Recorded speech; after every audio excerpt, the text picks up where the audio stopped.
jam makan siang. Akhirnya nggak ngadep laptop lagi. Sekarang ngadepnya Tupperware. Wah, ini enak nih.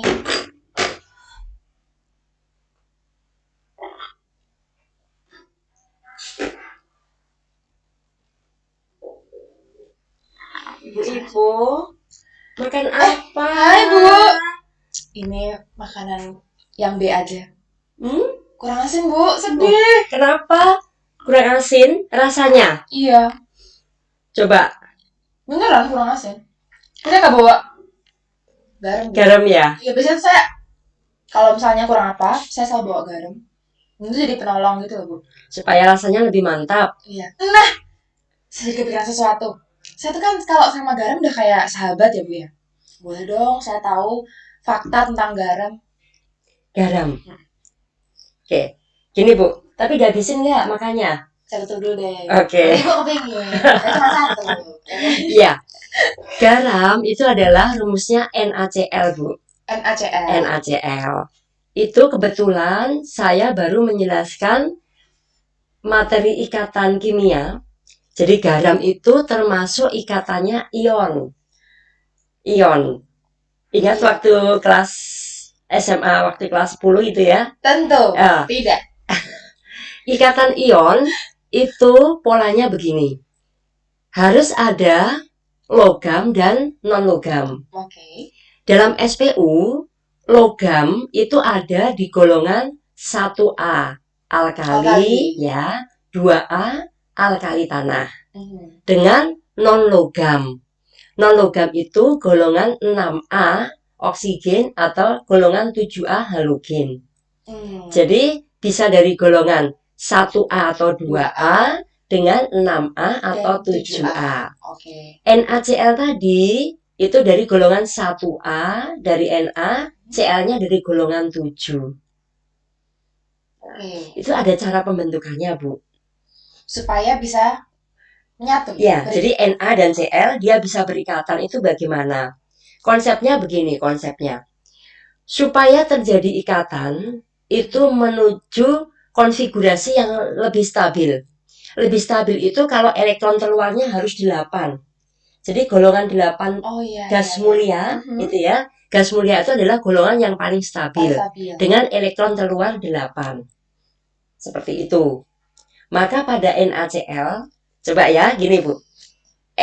Nanti terjadinya tuh karena ada serah terima elektron. Serah terima elektron. Jadi ada yang menyerahkan, ya, ada yang menyerahkan, ada yang menerima elektron. Ibaratnya begini. Ini saya Na nih, Na. Saya punya nomor atom 11. Konfigurasinya itu 281. Coba Bu. 281 supaya keluarnya 8, maka dia perlakuannya bagaimana? Satunya dilepas saja. Satunya dilepas gitu supaya keluarnya 8. Betul. Ya, sehingga dia kalau melepas muatannya menjadi Na+. Oke. Berarti satunya diberikan, Bu? Ya, kepada menyerahkan. Nah, sekarang yang Cl. Cl itu nomor atomnya 17. Kalau dikonfigurasi jadi apa? 17 itu berapa? 2, 8, 7. Repeating. Oke, ya. 287. Nah, sekarang perlakuan bagaimana supaya jadi 8 elektron? Maka bagaimana yang 7 tadi? Berarti harus menerima 1 dong. Menerima 1 elektron, betul, supaya jadi 8. Maka muatannya menjadi Cl-. Cl-. Oh ya. Karena ini Na+ nih. Ini Na+. Ibu, saya Cl-. Coba nih. Nih. Gini ya.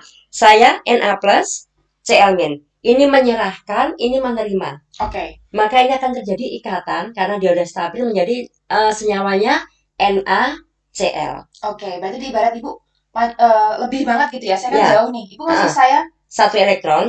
Ibu bisa mundur, saya bisa maju. Ya, jadi bisa berikatan. 8 elektron, jadi dia stabil. Jadi ikatan itu terbentuk karena supaya stabil. Posisinya adalah di 8. 8 elektron ya. Mulia. Gitu. Itu yang NaCl, Bu. Ikatannya ion. Oh, iya. Tadi belum minum? Belum, Bu. Jadi saya karena kurang garam, saya cari hiburan dari air putih saja.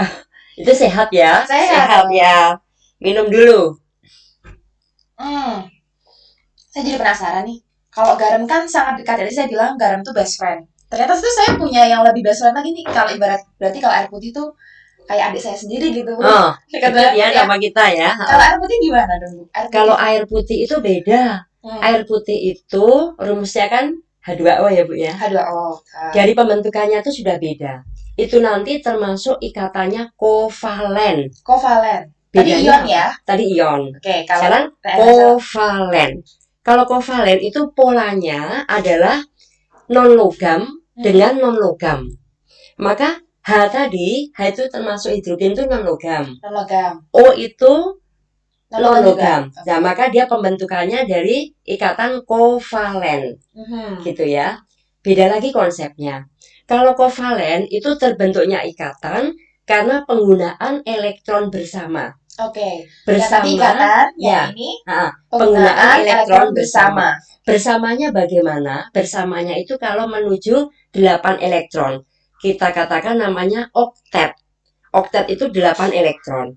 Kecuali untuk H dia duplet. Gitu ya.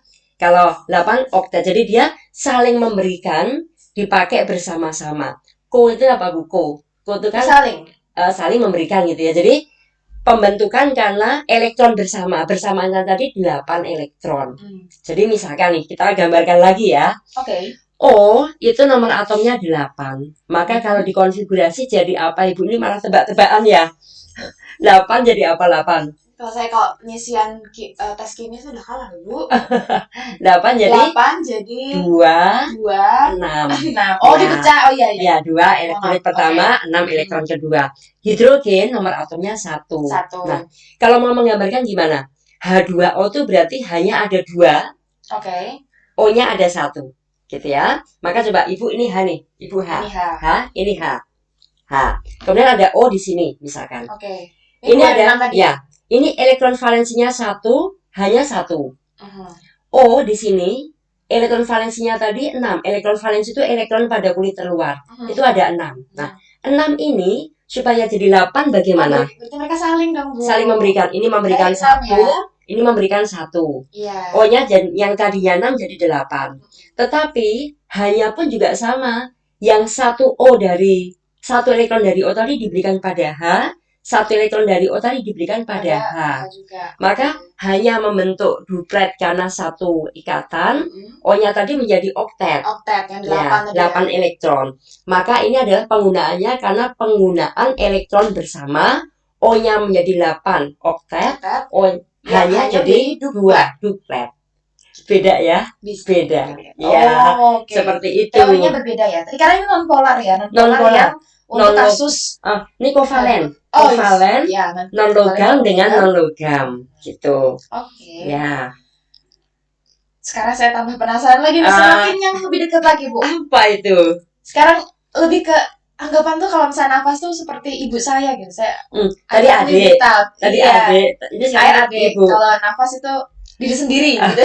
Ya kan? Iya. Vital gitu ya. Gak bisa hidup tanpa nafas nih kan. Gimana Bu? Sama nggak? Atau beda? Sama. Kalau kita bernapas begini kan menghirup apa Bu?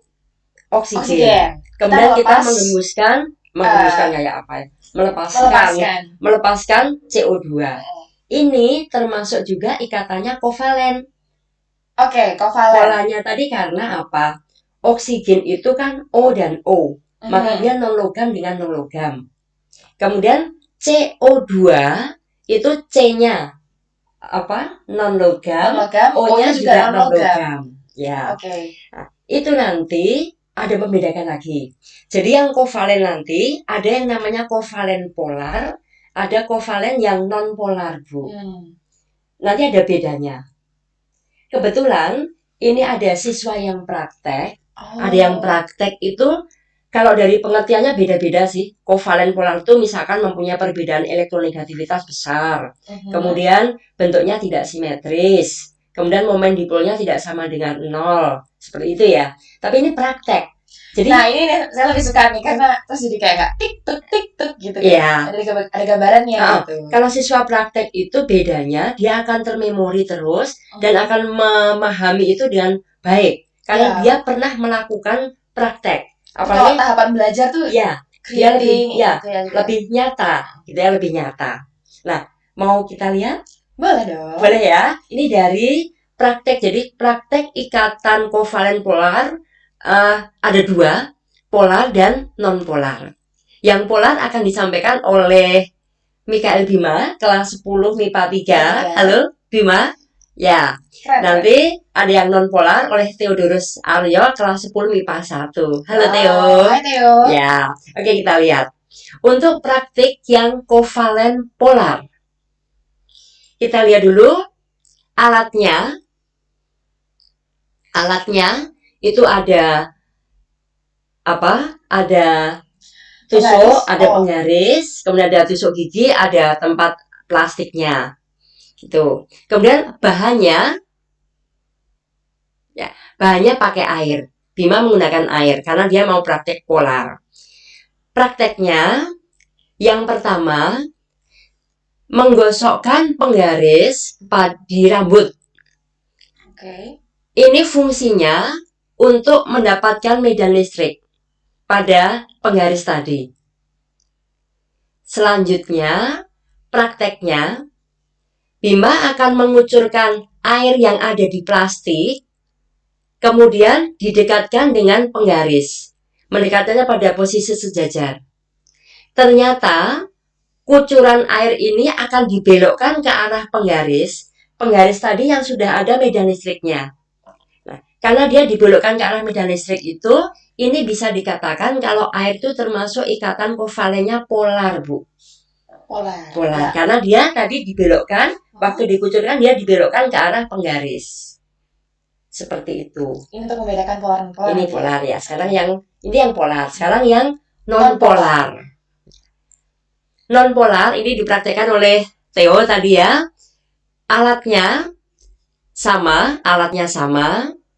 Ada tusuk gigi, ada tempat plastiknya atau tempat botolnya yang untuk mengucurkan minyaknya nanti. Cuman bahannya sekarang.